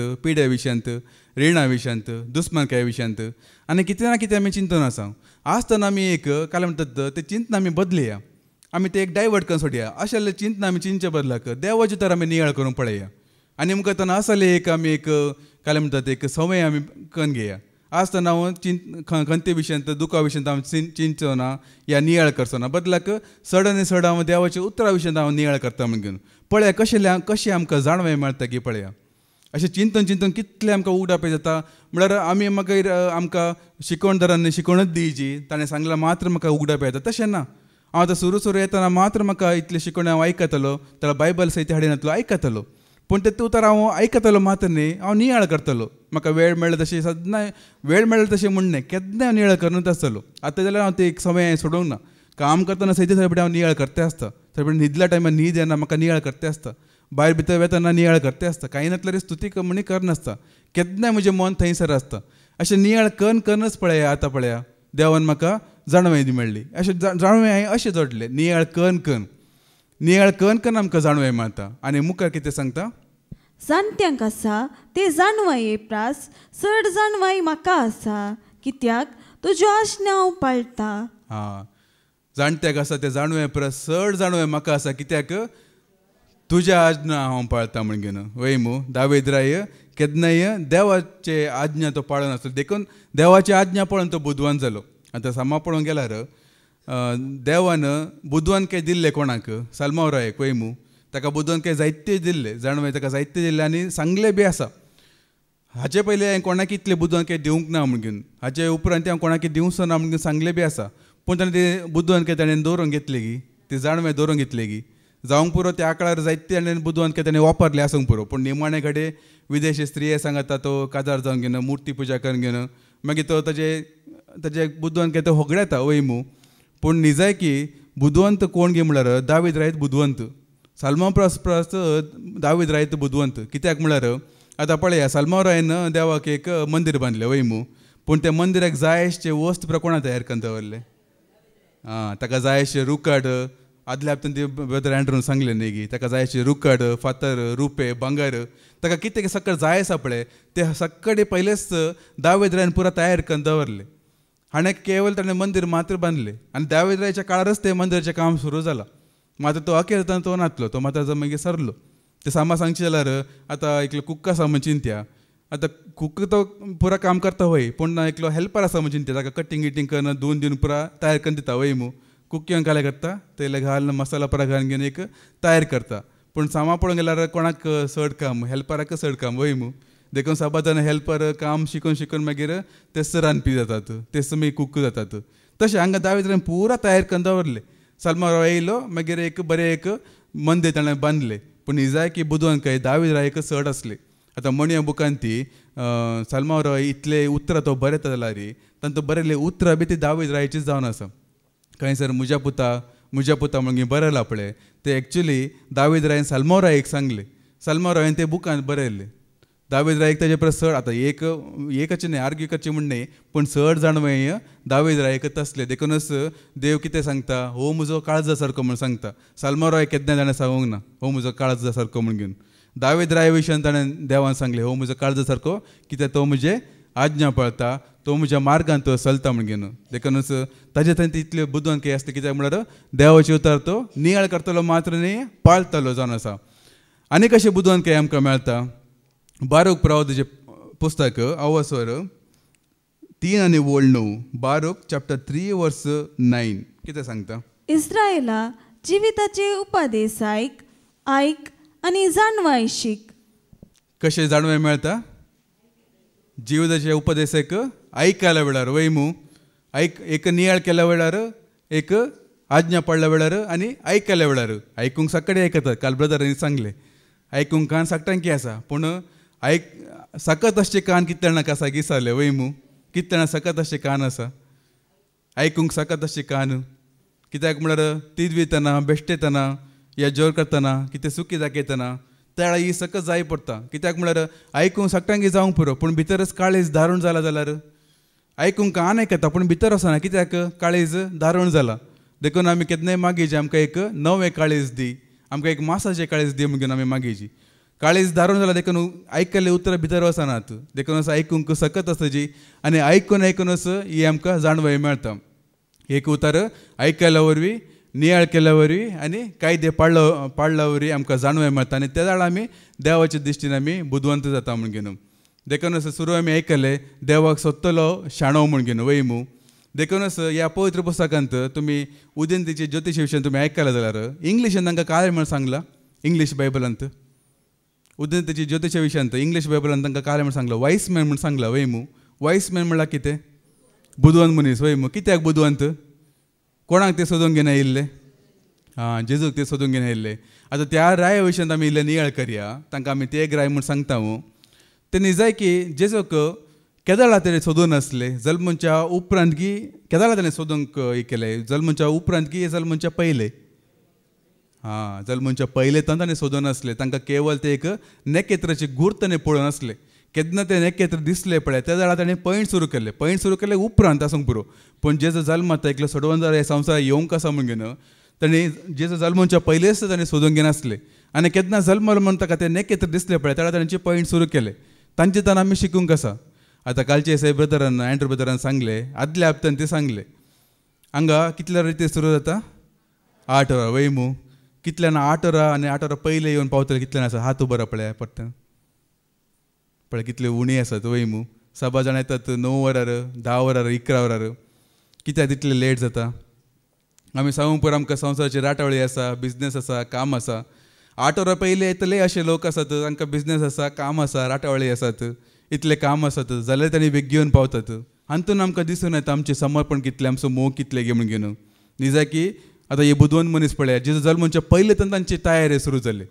केन्नाय आमी देवान आमचे पासून राखचे न्ही, देवाक आमी राखून रावचे. तशी आमी देवाक दिवचो मान तसो जावन आसा. आमी देवाक मान दिता म्हूण सांगला पावना, तो मान आमी दाखोवन दिवची. वेळार म्हळ्यार वेळ जावचे पयलेच आमी येवन पावल्यार आसा पळय ते एक देवाक दिवचो मान जावन आसा. मागीर ब्रदरान सांगले आतां चिंत्या बस पे एअरपोर्टान 8 वरां तुमकां फ्लायट आसा, कितल्या वरां पावतात विचारले. कितल्या वरां पावतात 2 घंटे म्हणे पयले पावोवचे वयमू. मागीर आदल्या हप्त्यान आनी 2 धाकले दिल्ले काल सांगू ना पूण हांव सांगता. आतां चिंत्या सिद्धरामय्या आसा आमच्या राज्याचो CM. ताणें तुमकां एक अपॉयंटमेंट दिला 8 वरार. कितल्या वरां पावतात 10 वरां पावतात की वेगी पावतात वयमू. तेच प्रकार आमचो देशाचो प्रधानी एकलो आसा ताणें आमकां अपॉयंटमेंट दिल्यार 8 वरार कितल्या वरां पावतात. पळय एक अधिकार आसल्या मनशाक आमी वळखता वयमू. कित्याक तो कसोय आसूं न्ही पूण ताका एक अधिकार आसा. अधिकार आसल्या मनशाक आमी कशें मान दिता. तर अधिकारा प्लस अधिकारी, रायांसो राय, धनयांसो धनी, सरपंच देव ताका आमी कशें मान दिवंक जायची. जायत्यांना निभा दितात. म्हाका कितें काम आसा रजा मेळना, म्हाका कितें बिजनेस आसा रजा मेळना, म्हाका शिकूंक आसा रजा मेळना. न्ही जाय की तुमी चिंतून पळय आतां हांव एक कंपनीन काम करत आसो मनीस पूण हर एका म्हयन्यांत 3 दीस म्हण एटलिस्ट हांगा येवन आसा हांव हर एका म्हयन्यान. आनी देवाच्या दयान म्हाका हांगा ह्या कंपनी मस्त रजा मेळटा. केदाळा जाय त्या वेळार म्हाका रजा मेळटा. हर एक पाटी हांगा 3 दिसाचे आसता की हांव आसता ह्या वस्ती रिती आसता. मात म्हाका प्रेज एंड वर्शीप आसता हेका वस्ती रिती टायमार. हर एका वर्सा हांव रजा करता, म्हाका रजा मेळटा. पूण हाचे पयलीं तशें नासलें. हाचे पयले हांवें रजा इसरची एक आनी मॅनेजराची किडनी इसरची एक तशें आसली. मॅनेजरान सांगलें आसा तूं म्हणजे किडनी इसर हांव दिता सायब रजा एक दिवंक जायना म्हणटलो. तितलें काम आसतलें. रजा मेळचे म्हणचेच मेळनातले तितले. म्हळ्यार पयलें म्हळ्यार जेजो वळखुंचे पयलें म्हण न्ही उपरांत हांव सांगता आसा. आई आतां म्हाका सुमार कंपनी जाले जेजो वळखल्या उपरांत 3 कंपनींत हांवें काम केलां. ते 3 कंपनी म्हाका रजा म्हणचे मेळनातले. तितले कश्ट आसले. जाल्यार निमाणे घडये म्हाका रजा मेळटले. कशें ना कशें म्हाका रजा मेळटले. म्हळ्यार सदांच रजा घेवचे केवळ हांव मागणें घेवंक मात्र आनी खंयचे फंक्शनाक काजाराक हांव रजा इसरूंक वचनातलो आनी वचूंक वचना चड. मागणें घेवचे खातीर इसरचेल्ले. आनी रजा आसा पळय हांव सोदूंक घेवन वचनातलो. रजा म्हाका सोदूंक येतले थोडे पटी. आतां कशें म्हूण सांगता पळय एक घडीत हांव तुमकां सांगता. पयले कंपनीन काम करनासलो. इस्टरा टायमार म्हळ्यार गुड फ्रायडे टायमार रजा इसरले. त्या 3 दिसाचे रेतीर सुरू जावनातले. 2018 चल्ले ही घडीत. मागीर त्या वर्सा सप्टेंबरांत पाद्राबांत 3 दिसाचे सुरू केल्ले. पयले 3 दिसाचे रेतीर नासले. ते गुड फ्रायडे हांवें रजा इसरले. आनी म्हाका रजाचे प्रॉब्लम कितें गे म्हळ्यार त्या हांव नायट शिफ्ट करनासलो. आतां नायट शिफ्ट म्हणटना म्हणजे काम जावचेच शुक्रारा काम केल्यार 2 वरां 2 वरां या 3 वरां म्हणजे काम जाता राती. मागीर थंयच्यान बेंगलोर हांगा येवंक जायना न्ही देखून एक दिसा पयलें रजा काडची आसली. देखूनच म्हाका एक दिसा पयलेच रजा काडून घेवन हांगा मागीर रेतीरेक येवचें. हांवें वचून घेवन मॅनेजराक सांगलें गुड फ्रायडे आसा म्हाका रजा जायची म्हूण सांगलें रेतीरेक येवचे खातीर असो. ताणें सिधें सांगलें जायना मस्त काम आसा जायना रिक्सान म्हणलें. ते बी 2 म्हयने पयलेच इसरला. 2 म्हयने पयले इसरल्यार आनी 2-3 जाणां क्रिस्तांवांचे बी आसले ताका ते सांगले आनी 2 जाणां क्रिस्तांवांचे आसा सायबा रजा दिवंक जायना म्हूण सांगलें. जायत म्हणून ओगो रावलो. हांव खंय आर्ग्यू करूंक वचना झगडे करूंक वचना कांय करूंक वचना. आनी रजा इसरचे पयलेच हर एक पाटी हांव रजा इसरचे पयले मॅनेजराक इसरचे पयले हांव जेजूक इसरता. पयले घरा दिंबेर पडून घेवन जेजू हांव तुज्या पांय येवंक रजा इसरते आसा म्हाका रजा दी म्हूण सांगून मागीर ऑफिसाक वचून हांवें रजा इसरचे. पयले जेजू कडेन इसरना हांव गेल्लो हांगा रजा दिना म्हूण सांगलें. आसूं न्ही म्हणलें जेजूचे भावार्थ दवरलो. मागीर म्हाका तेळा हांव ट्रेन मस्त ट्रॅवल करतालो. ट्रेनीचे टिकेट काण दवरले हांगा मुल्कीत देंवचे 8 वरांचे कितले ट्रेन आसले, टिकेट बूक करून दवरले. रजा मेळना पूण टिकेट बूक करून दवरला. मागीर सुमार तेंपा उपरांत परतें ताका वचून विचारलें रजा मेळात की म्हणून. तुका सांगलां न्ही गे पयलेंच मेळना म्हण सांगलां न्ही गे, जायना न्ही गे म्हण सांगलें. हय जायत म्हणून सिदा उगो रावलो. मागीर हांगा रेती घेवंक 1 हप्तो आसतना आमचो एकलो असिस्टंट मॅनेजर आसा, तो केन्नाय आमच्या ऑफिसाक येयल्या टायमार ताका एक बरी एक समय आसा. तो साकटांक वचून घेवन पर्सनली वचून विश करचें आनी उलोवचें कशें आसा कितें म्हण हालचाल उलोवचें. ताका ती एक बरी समय आसा. तो साकटांक मेळना उलोवन येता आसतना म्हजे लागीं येयलो. म्हजे कडेन येवन ताणें विचारलें, रिक्सान तूं क्रिस्तांवचो न्ही गी विचारलें. वय हांव क्रिस्तांवचो म्हूण सांगलें. तुका गूड फ्रायडे ना गी विचारलें. आसा म्हणलें. तर रजा काले घेवन गी विचारलें. हांवें सांगलें रजा विचारलें टीम लिडरान अप्रूव करूना म्हूण सांगलें. वय गी म्हणलें. राव येता म्हणलें. सिदा गेलो टीम लिडर वचून घेवन कालेगी सांगलें आनी येवन सांगलें हांवें रजा अप्रूव केला वच म्हूण घेवन. टिकेट पयलें पुरो बूक करून दवरला. टीम लिडरान जायना म्हणला. असिस्टंट मॅनेजर एक पोजिशन वयर टीम लिडरा पास. तो येवन सांगता रजा घे म्हूण घेवन. म्हाका कशी रजा मेळची. आतां आनीक हांव सांगता कालच्या दिसाचेर काल शुक्रार मू काल म्हाका रजा नासली. पोर रजा आसली. क्रिसमसाचे 2 दीस रजा आसली बुधवार आनी ब्रेस्तारा. आनी आज कशें रजा म्हाका वीक ऑफ आसता. पूण कालचे दीस म्हाका रजा नासली. हांवें काल जाल्यार म्हणल्यार आमच्या हांगा बी तेच प्रॉब्लम. क्रिस्तांवचे 1-2 जाण आसले ताणें म्हजे केन्ना पयलेच ताणें सगळो हप्तो रजा ब्लॉक करून दवरला. ह्यो सगळो हप्तो रजा ब्लॉक करून दवरला. आनी हांव एक विचारूंक एक वेळ लेट जालें. म्हजे इल्ले मिस्टेक आसा. इल्ले लेट केले देखून तांचे 2 जाणांचे रजा अप्रूव केले. आनी आमचे टिमांत आसचेच एक 6 जाणां तातूंत 2 जाणां रजेर आसात. तिसऱ्या मनशाक ताणें रजा दिनात. देखून असं काल एकाचे चिंते रावलो. मागीर हांवें टीम लिडराक सांगलें म्हाका रजा जायची अशें म्हूण सांगलें. ताणें सांगलें पळया खंय म्हणी आतां ह्या हप्त्यान कामां आनी इल्लें उणें आमकां. क्रिसमस न्ही रजा हॉलिडे आसता आमकां. डिसेंबराच्या 23 जानेवारी 10 तारखेर कामां मस्त उणें आसता. मागीर कामां सुरू जातात. पळया काम इल्लें उणें आसल्यार रजा दिता पळया म्हणून सांगलें. जायत म्हूण सांगलें. मागीर 2 दिसां पयले विचारतना सांगलें ना रिक्सन काम मस्त आसा दिवंक कश्ट जाता म्हूण सांगलें. वय गे म्हणलें वगो रावलो. मागीर जाल्यार पळया ब्रेस्तारा सांजेर तूं म्हाका मॅसेज कर पळया म्हूण सांगलें. ब्रेस्तार हांगा रेतीर जालो हांव घरा गेलो. मागीर ताजे किंता पयलें आनीक काल एक जाल्लें गे म्हळ्यार ते 2 जाणां रजा घेतले पळय तांचे लागीं हांवें रजा विचारून दवरलें. तुमी रजा कॅन्सल करचें जाल्यार म्हाका सांगा हांव म्हाका रजा घेवंक आसा म्हूण सांगलें. ताका एक चेडवान सांगलें तुका सोमार जाल्यार रजा दिता जाय गी विचारलें. हांवें सांगलें सोमार म्हाका कांय ना सोमार नाका म्हाका जाल्यार शुक्रारा दी म्हूण सांगलें. वय गे शुक्रारा जाय गे शुक्रारा म्हाका जायचें म्हाका जायना म्हूण सांगलें. ताका आसूं दी पळया काम उणें आसल्यार म्हाका अशें रजा दिता म्हूण सांगलां न्ही गे पळया म्हणून वगो रावलो. मागीर पोर ब्रेस्तारा दीस इंटरनेट ऑन करून घेवन हांवें टीम लिडराक मॅसेज करचेर आसलो हांव रजा मेळत की काम उणें आसा की विचारचेर आसलें. पळयल्यार ह्या चेडवान म्हाका मॅसेज केला. मॅसेज करून घेवन तूं शुक्रारा रजा विचारतलें तुका जाय गी विचारती. सांगलें जायची म्हाका म्हणलें. हांवें ती कॅन्सल करचें म्हूण चिंतलां आनी हांव सोमारा घेता तुका शुक्रारा घे म्हळ्यार कालचे दिसा घे म्हूण सांगलें. जायत म्हणलें आनी टीम लिडराक सांगलें ताजे रजा ते कॅन्सल करते आसा ताजे बदलाक हांव घेते आसा म्हूण घेवन. म्हाका रजा अशें मेळटा. हांवें रजा वचून घेवन केन्नाय दम धक्का ह्या कोणाचे पांय धरले म्हाका झगडे केल्ले तशें केन्नाय जाल्लें ना. म्हळ्यार हांवें रजा करचें म्हाका म्हळ्यार देवाक कितें म्हजें काळीज वळखता हांव कित्याक रजा करता गे म्हणून. केन्नाय पिकनीक करूंक या आनी खंयचे फंक्शनाक वचूंक 2-3 घेतले आसूंक की पुरो. पूण सडावत हांवें रजा घेतले हांगासर मागण्या घेवचे खातीर. केन्ना कितें हांव कितें आशेतलो पळय ते देवान म्हाका फावो केलें. म्हळ्यार केन्नाय तुमी निबा दिवंक नजो म्हाका काम आसा रजा मेळना म्हाका शिकप आसा रजा मेळना तस जाल्यांक हांव सवाल करता. आतां पळया तुमकां काम आसा म्हणटात तुमकां तें काम कोणा दिल्लें. तुमी सांगूंक शकतात की तें काम म्हाका जेजून दिल्लें म्हूण घेवन. तुमी सांगूंक शकतात की म्हजे बिझनेस म्हाका जेजून दिल्लें म्हूण घेवन. तुमचें शिकप तुमचें कॉलेज जेजून दिल्लें म्हूण सांगूंक शकता की. तुमी सांगूंक शकतात जाल्यार जेजू तुमकां अशें करीत की तुमच्या कामांत तुमच्या शिकपांत तुमच्या बिझनेसान बिजी दवरता आनी ताच्या पांय तळयांचे वाटो बंद करता अशें जायत की. म्हजें काम जेजून दिल्लें म्हूण सांगूंक शकता कित्याक म्हळ्यार काम करचे वेळार हांव थंय आसा पूण उरल्या टायमार हांव हांगा आसा. हांव धैर्यान सांगूंक शकता म्हाका केदाळा जाय त्याला रजा मेळटा. पूण सवा जाणां रजा मेळना जाल्यार कारण कितें. जेजून सांगलां की तुमकां आतां काम कसो वेळ ना काम कर मागीर रिटायरमेंट जाल्या उपरांत हांगा यो पुनरू जाल्यार हांव हांगाच आसा कांय भिवनची गरज ना अशें सांगलां की. आतां बरें करून शीक धाकटें जा इंजिनियर जा पायलट जा काले जावंक पुरो जा मागीर येयल्यार पुरो अशें सांगलां की. हांव हांगाच आसा खंय धांवून वचना अशें सांगलां की. आतां बिझनेस कर बिझनेस पुरा सेटल कर गे बरें बिझनेस करन बिझनेसमॅन जा मागीर येयल्यार पुरो अशें सांगता की जेजू. ना आमच्या खाणा खातीर वावर नाका म्हूण सांगला वय मू जाल्यार आमी वावरता जाल्यार देवा पासून आमी इतले त्याग करूंक आमी तयार ना. आतां एक साक्स दितलेस आतां म्हणजे एक हें म्हूण सांगिना हांव एक साक्स म्हाका केन्नाय रजा घेवंक कांय प्रॉब्लम जाल्ले ना. आतां ह्या कंपनीन म्हाका रजा आसा वय हाचे पयले बी 3 कंपनी केन्ना म्हाका रजा घेवंक प्रॉब्लम जाल्ले ना. म्हणजे जिणेंत अशे बी दीस गेला की थोडे पेटी 7 दीस काम केल्लें आसा, काम आमकां तितले भर आसतलें, 7 दीस काम केल्लें आसा, रेतीरेक हांव सुकूना.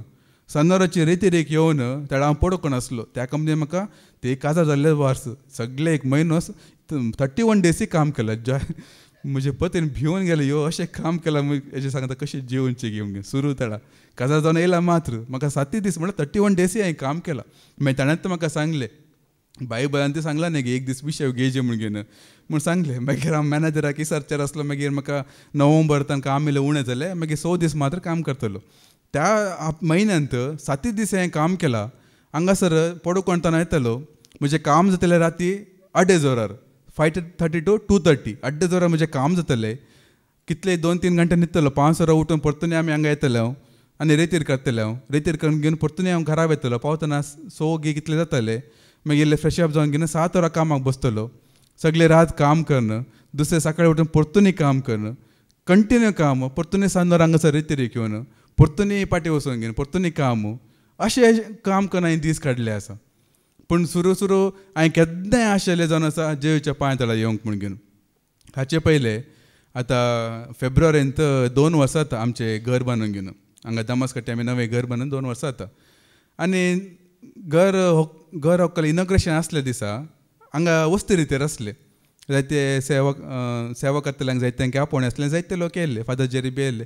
फादराक हांवें सांगलें आतां कांय करूंक जायना फादर, आमचे कुटुंबाच्यांक तो दीस मात्र मेळ्ळा. उरलेले दिस तांणी नात म्हूण सांगला. ताका कालेकाची वस्ती रितीर आसा कालेकाची विचारलें. फादराक हांवें सांगलें जायते आमी करया. आमचे कार्य वेगी फिनीश करून घेवन मागीर वस्ती रितीर आमी सुरू करया अशें प्रमाणे सांगलें. देखून वस्ती रितीर दिसत आमचे घर व्हंकल आसले. आनी म्हजो एकलो भाव येवंक आसलो. तो आसा केमनांत भायल्या गांवांत. ताका हांगातनूच ट्रॅवल करूंक 3.5 दिसाची वाट. ताका फ्लायटारच तुमी जाल्यार पळय 15,000 किलोमिटर आसा इंडियांतल्यान केमनांक. येवंक 3.5 दिसाची वाट ताका. आनी तो फंक्शन दिसत येवन पावला. आमी जेवणाक एक 5 की 10 मिनटां आसतना तो येवन पावला. तितले ताका लेट जाल्ले. मागीर जाल्यार येयलो. सकाळीं एक मेळ्ळो. मागीर सांजेर 5 वरां वस्ती रितीर सुरू जाता. ताका मागीर हांगा येवन सोडून हांव गेलो. आमकां इतले पयस ताणें येयला 1 वर्सा उपरांत येयला. आमकां मेळ्ळा खाली 1-2-3 घंटे मात्र. मागीर ताका वस्ती रितीरेक हांगा सोडलें. मागीर दुसरे दिसा म्हाका प्रेजन वर्शीप आसता मंडेचे. हांव येयलो. सकाळची प्रेजन वर्शीप केलें. मागीर दनपरां ब्रदर एंड्रूची खालतेपणाचें शिकोवण आसता 9 वरां वयमू. आनी आमी 9 वरां पयलीं आमी हांगा एकचेर बसून उलोवन आसतना ब्रदरान शारांबाईक पळोवन सांगलें, पळय काल तांचें घर व्हंकल जालां आनी 2 जाण भुरगीं हांगा देवाच्या मंदिरांत आसा, जेवीच्या पांय तळा आसा म्हूण सांगलें. हांवें ब्रदराक सांगलें, ब्रदर आमकां पयलें घर हें जावन आसा, दुसरें घर तें जावन आसा म्हूण सांगलें. म्हाका पयलें घर हें जावन आसा, मागीर तें घर जावन आसा म्हूण घेवन. म्हळ्यार म्हजी उर्बा म्हजी आशा हांगासर आसा. हांव कितें आशेता पळय देव म्हाका फाव करता. कित्याक म्हळ्यार म्हजी आशा हांगा आसा. देखूनच हांव केन्ना हांगा येवंक आशेता. देखून देव म्हाका आपूण हांगासर कशें ना कशें आपूण हाडटा. हाचे पयलें बी हांव बेंगलोरान काम करतना म्हाका एक आशा आसली. म्हाका हप्त्याक हांगासर येवचें म्हणून म्हाका आशा आसली सुरू आसतनाच. देखूनच मँगलोर हांव मस्त ट्राय करनासलो. मँगलोर खंयचे म्हणजे कंपनींत काम म्हणल्यार इन्फोसीस आनी मस्त प्रकार कंपनी आसा. म्हजेच फिल्डाचे थोडे कंपनी आसात. मस्त ट्राय केला. आमची हांगा एक भयण आसा, ताची भयणीची धूव हांगा काम करतले. ताका बी CV पुरो दिवन ताणें बी मस्त ट्राय केल्लें आसा. पूण म्हाका मेळूंकच ना. हांव त्या देवा कडेन मागतलो, म्हाका मँगलोरांत एक ल्हानशें काम दी. हांव हांगा भाड्याच्या रुमांत रावता. सनोरा तुजे पांय तळायता अशें हांव मागून आसलो. म्हळ्यार सांबाळ उणें आसता होणना. सांबाळ उणें जाल्यार आसल्यार होणना. म्हाका एक भाड्याचें रूम जाल्यार होणना. पळय जेजून म्हाका बेंगलोरचें काम म्हाका घराक फावो केलें. बेंगलोरचें काम तें हांव करता घरा बसून घेवन. 3 हप्ते हांव घरांत आसा, वर्क फ्रॉम होम करता. हांव आशितालो भाड्याचें रूम. देवान म्हाका फावो केलें कितें, म्हजेंच घर म्हाका फावो केलें. म्हळ्यार आमी कितें आमी आशेता तें आमकां मेळटा. आमकां आमचे तें एक उर्बा आसूंक जाय जी. हांव ल्हानशें काम म्हळ्यार पुरो म्हणून चिंतून आसलो. देवान म्हाका परमनंट काम फावो केलें. मात्र न्ही ल्हानशें घर फावो केलें पुरो आसलें म्हूण चिंतलें. व्हडलें कामूच म्हाका फावो केलें. म्हयन्यांत एक दीस हांगासर येवंक कुशी व्हरतलो. हप्ते येवंक म्हाका फावो केलें. केवळ बसून आयकूंक हांव कुशी व्हरतलो. आतां पळय आयकल्लें पुरो आतां उलें म्हूण घेवन देवान म्हाका फावो केलें. अशें आमी कितें आमी आशेता पळया. केदींकच आमी निबा दिवंक नजो. जेजूच्या पांय येवंक एक निबा एक दिवंक वचनाकात. पयले जेजू किसाचे पयले मॅनेजराक विचारचे पयले जेजू किसारा. आनी एक आमी निश्चय करया वेग्गी येवन 8 वरां पयलीं येवन बसून देवाक मान दिवंक आमी कुशी व्हरया. मात्र न्ही आनी कितें बुदवंत मनीस कशें तन आमी अवश्य मॅथ्यू चॅप्टर 2:11 कितें सांगता. माथेवाचें वांजेल अवसर 2 आनी 11 मॅथ्यू चॅप्टर 2:11. थंय घरान भितर सरून तांणी बाळकाक ताचे आवय मोरये सांगता देखलो आनी सर पडून ताका नमस्कार केलो.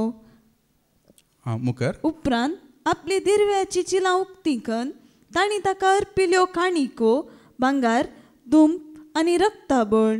पळया बुदवन मनीस केन्नाय दिवंक येतात घेवंक येनात.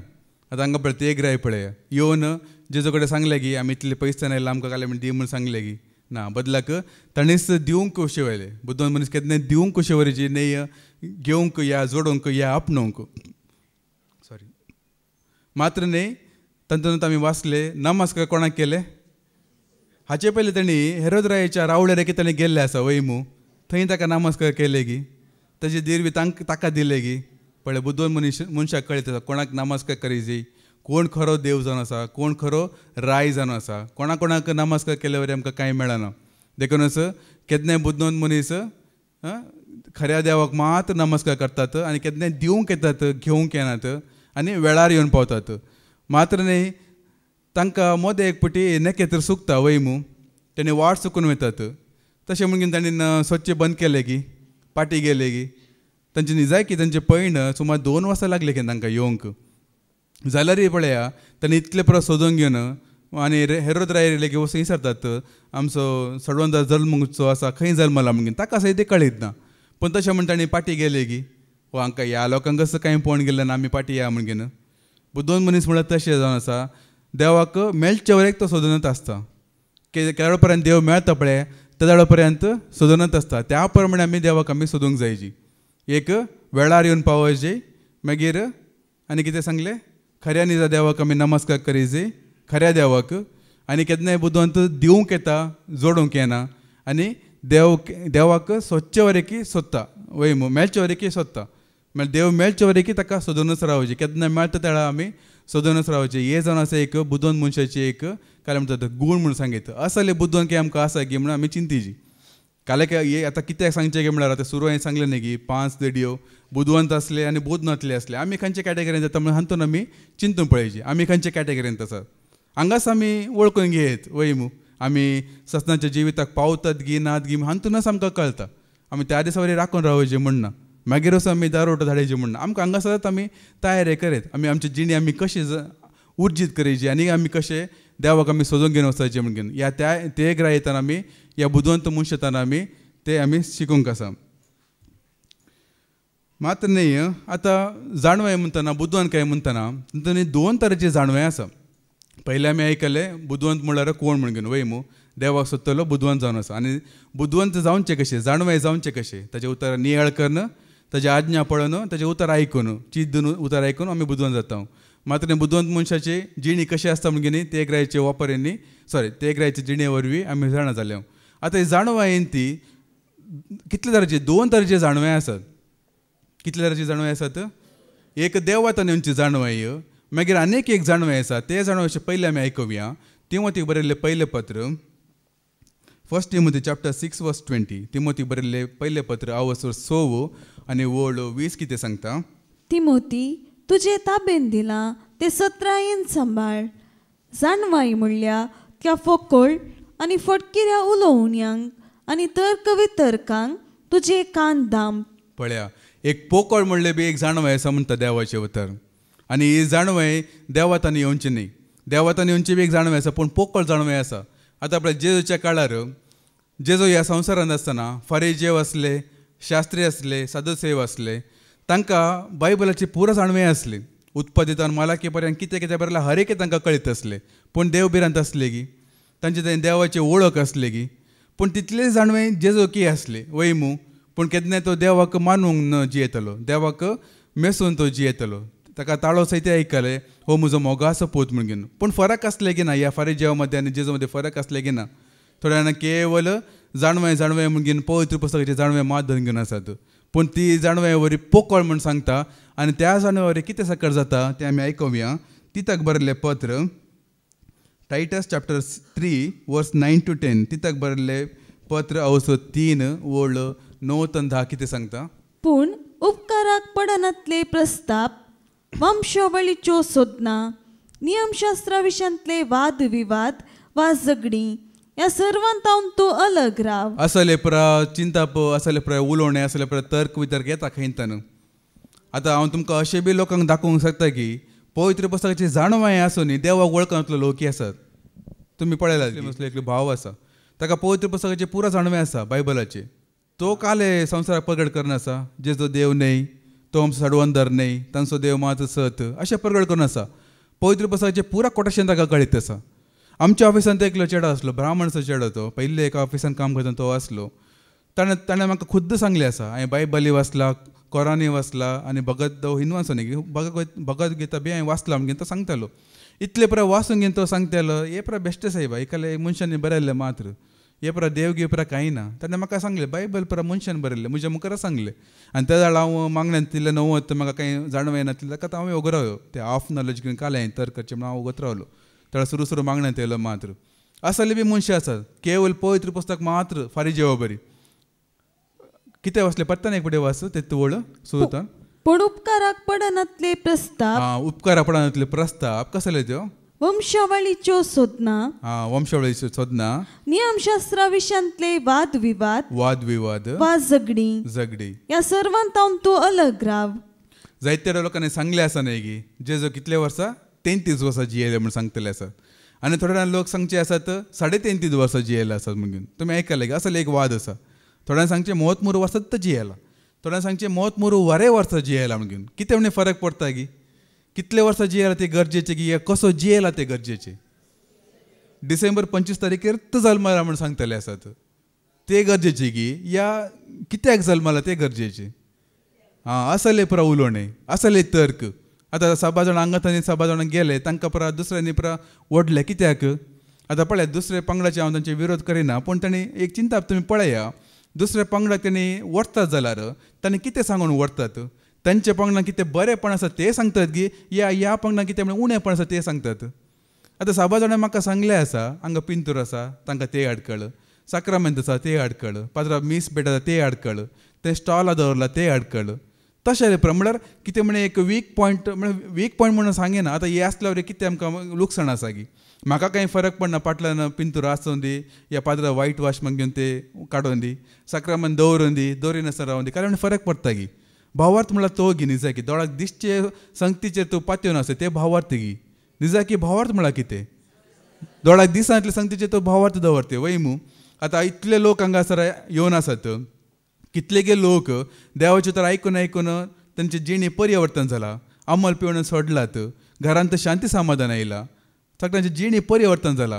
हे लोकांक दिसना पूण हांगा हे दवरला साक्रामेंत दवरला पाटी ते दवरला ते अशें करचे सामाने तशें करचे सामाने आनी अशें करून तंड करचे पंगड करचे वादविवाद करचे आनी मुखले वळ कितें सांगता हे सकट फकळ बडाय उलोवंक जायत शिवाय हेर कित्याकय उपकार ना. पळया खाले पोकळ बडाय करूंक आनी खाले वाद विवाद करूंक लोकांक देसोड पयस करूंक जेजुतान पयस करूंक. आतां आमकां बी 6 जाणांनी अशें ओडूंक प्रयत्न केल्ले आसा. आमी चिंचे आमी ऑलरेडी देवाक आमी जाणा जाल्या देवाच्या मोगांत आमी आसा, आमच्या जिणेचें परिवर्तन जाला, आमी देवाक समर्पीत जिणे जिवन आसा. तर आमी दुसऱ्या पंगडा वयचे गरज आगी या दुसऱ्याने आमकां ओडचे गरज आगी. निजाकी एक खरो भावार्थी कसो गे म्हणल्यार कोण एकलो क्रिस्त आसा जाल्यार ताका पळोवन तो संतोश पावता. तो खंयच्याय पंगडान तो आसूं दी, खंयच्याय राज्यांत आसूं दी, खंयच्या अंतन आसूं दी. हांवें केन्नाय कुशी वेल्ले ना की ताणें हांगाच येयची हांगाच शिकोण आयकची. हांव हेर पासून मागतना बी अशें मागचें की देवा तूं तांकां तुजी वळख दी, जेजू तुजी वळख तांकां तूं दी, तांकां हांगाच ती येयची हांगासर मागणेची म्हणून हांव कुशी वरिना. आतां आदले फावटी आमचेच कुटुंबाचे थोडे जाणां बेंगलोरतान येयले, ताणें बी मम्मीचीच कजीन ताणें बी एक पंगडांत आसात. ती येवन आदल्या वर्सा येयली ताणीं आमकां परत मेळ्ळें मम्मी कडेन उलोवन ताणें निजाकी संतोश पावलें. ताणें सांगलें आमी तुजे पासत ल्हानपणी मागून आसले, मम्मी ल्हान आसतना सयत ताणीं मम्मी पासत आनी तांच्या कुटुंबा पासत मागून आसलें की जेजूची वळख जावन दी म्हणून. आनी ताणीं आतां आमी क्रिस्ताक वळखला म्हणून ताणें संतोश पावले. बदला ताणें हें सांगून ना की तुमी बेंगलोर येया आमचें एक पंगड आसा. हांव कशें बेंगलोरांत काम करना आसा, म्हाका केन्ना आपयलें ना आमच्या मागण्याक येया हांगा येया थंय येया. आमी अशेंच एक पिंतूर दवरला ताजें एक ल्हानशें एक सवाल केलें ते दवरचे सारकें घे सरले. मम्मीनी बरी जाप दिली. आमी पिंतूर खाली गुर्त जावन दवरला शिवाय ताका आमी मान करचे, ताका आमी नामान करचे, आराधना करचे हे आमी खंयचे करिना. जेजू आमचे काळजांत आसा म्हूण सांगलें. मागीर ताणें सोडलें. मागीर सांगात तांणी मेळून मागणे बी केले मोगान एक काय म्हणतात एकामेका मेळ्ळे तांचे एक संतोश तांणी वांटून घेतले केन्नाय वाद विवाद करूना बदला थोड्या जाणां वाद करचे ते सामाने हे सामाने आमचे एका या आमचे एका सामा आसा उदकां बुडोवन स्नान घेवची येत पुरा उलोवणें ह्या उलोवण्या वरवीं केवल कितें जाता एक क्रिस्ताचो एकलो आतां अशें प्रकरणच न्ही की जायते जाणां पुरा कितें डिबेट करचे तर्क करचे लोकांचे एक समाधान पाठ करचे तांचेच कुटुंबांत थोड्या जाणां आसात देवाक वळखनातले तांकां तांणी एक देवाची वळख दिवची तांकां भावांत हाडची म्हण तांणी कुशी वरिनात बदलाक मागण्यांत असल्यांक थंय येया हांगा येया आमचे थंय येया म्हाका सुमार जाणां ओडले आसा ओडूंक प्रयत्न केल्ले आसा आमचे थंय येया ते सारकें न्ही हे सारकें न्ही म्हण घेवन निजाकी तांचो उद्देश काले तांचो पंगड वाडोवचे वैमू सामा पडोवंक गेल्यार एक दुडू आसूंक की पुरो तांकां कित्याक आमी थंय गेल्यार हांगा दिवचे बंद जाता हांगा खंयची सेवा बंद जाता तांच्या पंगडांतले लोकांचो संख सोडोवचे खातीर असले प्रकरण घेवन आनी ही पुरा जावन आसा पोकळ म्हणटा आनी ह्या वरी कांय बरें पडना पूण खरी एक जाणवें आसा ती येता सर्वेस्परतान म्हणटा मण्य बूक अवसर प्रोवर्ब चॅप्टर 2:6 मण्य बूक अवसर 2 आनी वोड 7 कित्याक सर्वेस्पर जाणवाय दिता ताच्या तोंडांतली येतात गिन्यान आनी समजुणी सर्वेस्परान दी जी जाणवें केन्नाय पवित्र पुस्तकाची जाणवें घेवन कांय फायदो ना जेजो घेतले जाणवें सर्वेस्परांतान पवित्र पुस्तकाची जाणवें केवल फारिजेव जुदेव आनी कितें शास्त्री आनी कोण आसात सदस्य तेणी पर दवरूंक घेवन आसा ताणी ही परा जोड आसले देखूनच ताणी क्रिस्ताकच वळखूना देवाकच ताणी वळखूंक ना आनी त्या वरी ताणी कुसयले वैमू आनी आमी मुखार आमी वाचया कोलोसांक बरयल्लें पत्र अवसर 3 आनी वोड 12 वाचून वच जसो तुमचे ती आमचो मोग बरोवन ओमतता कोलोशियन चॅप्टर 3 वर्स 12 कोलोशियन चॅप्टर 3 वर्स 12 देवान वेंचून काडलेली तुमी पवित्र आनी ताका मोगाची देवान वेंचून काडले तुमी पवित्र जावन आसा आनी मोगाची जावन आसा कोणी तुमचो मोग करिना कोणी लेखिनात म्हणून चिंचे खंतकाची गरज आगी देवान तुमकां वेंचून काडला वैमू आनी सकाळां की देव सांगता तुमी पवित्र म्हणटात आमी चिंता आमी पातकी म्हण घेवन देव सांगता तुमी पवित्र कित्याक देवाक एक भरोसो आसा तुमकां एक दीस एक ना एक दीस पवित्र करता म्हण घेवन देखून ते आमी घट्ट धरची आमी देवाक मोगाची देवाक आमी पवित्र जावन आसा आनी मुखार देखून कणवळायेचे दयाळायेचे दिनपणाचे मोवाळायेचे आनी सोंसणीकायेचे काळीज तुमकां आसूंक जाय असले काळीज कोणा थंय आसले जेजू ताणें वैमू तो कणवळायेन भरलो दयाळायेन भरलो दिनपणान आसलो तेजे थंय बिरमत असले बोगसाणे असले असले काळीज एक खऱ्या भावार्थी थंय आसूंक जाय जे म्हणटा आनी मुखार 16 वाच क्रिस्ताचे उतर तुमच्या काळजांनी उदंड बरोवन आसो क्रिस्ताचे उतर काळजान उदंड बरोवन आसूं दी खरे जाणवायेन खरे जाणवेन हांगासर बरयलें आपल्या खरे जाणवेन एकामेकाक शिकया आनी बुधबाळ सांगा बुधबळ सांगा किर्तनांनी गितांनी आनी आत्मीक काव्यांनी गायन करून तुमच्या काळजांतावन देवाकर घादिया हांगासर सांगला की तर्क करा वाद करा विवाद करा संकोसाडे अशें सांगला की ना केन्नाय किर्तनांनी गितांनी केन्नाय स्तुती करनच रावा देवाची नियाळ करनच रावा ताजे कायदे पाळनच रावा आनी कायदे पाळल्या वरवीं मात्र आमकां संतोष मेळटा म्हणटा निमाणें 1-2 उतर आमी आयकुया किर्तनाच्या बुकांत हांवसर 119 आनी वोड 119 वोड 24 साम 119 वर्स 24 कितें सांगता तुजे आदेश म्हजो संतोष ते म्हाका बोध दितात देवाचे आदेशा वरवीं आमकां संतोष मेळटा आनी ते म्हाका बोध दिता म्हण सांगता केन्ना देवाचे आदेश पाळ्ळ्या वरी आमकां संतोष आसा तेज्या उतराक आमी विधेय जाल्ल्या वरी संतोष आसा देखून ह्या नव्या वर्सांनी ताजो चड चड आदेश आमी आयकूंक नियाळ करूंक आनी पाळूंक आमी कशे वरया आनी ह्या वरी आमचो संतोष भरपूर करूंक आमी मुखार सरया हे सर आमकां पवित्र आत्मा आमकां असले देणे फावो करून दी म्हण मागता बापाचे पुताचे आनी पवित्र आत्म्याचे नांवान आमीन